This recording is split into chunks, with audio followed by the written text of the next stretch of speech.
Phone কি আমাদের কথা শোনে? ফেসবুক এবং গুগল বারবার বলে তারা অ্যাক্টিভ লিসনিং করে না, কিন্তু অনেক ব্যবহারকারী বলেন তারা কোনো বিষয় টাইপ না করে শুধু কথা বলার পরপরই সেই বিষয়ে বিজ্ঞাপন পেয়েছেন।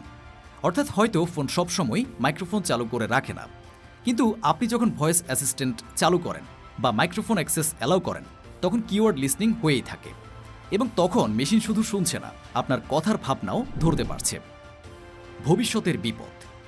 এখন ভাবুন, এই ডেটা যদি শুধু বিজ্ঞাপনের জন্য থাকতো তাহলে হয়তো চিন্তার কিছুই ছিল না, কিন্তু আজকের দিনে আপনার political views, religious believe, emotional state, sexual orientation এসবই এখন প্রেডিক্ট করা সম্ভব শুধু আপনার ফোন ব্যবহার বিশ্লেষণ করে। এবং ভয়ঙ্কর বিষয় হলো এই তথ্য ব্যবহৃত হচ্ছে election manipulation, Cambridge Analytica, consumer addiction creation, behavioural change without constant. আপনার ফোন আপনাকে প্রভাবিত করছে এমনভাবে যা আপনি টেরই পাচ্ছেন না। আপনার মুক্ত চিন্তা কি আদৌ আর মুক্ত? আপনি হয়তো এখন একটু আতঙ্কিত, একটু চিন্তিত। আপনার নিজের ফোনই যখন আপনার অজান্তে আপনাকে বুঝে ফেলে, তখন আপনি কি সত্যিই স্বাধীন?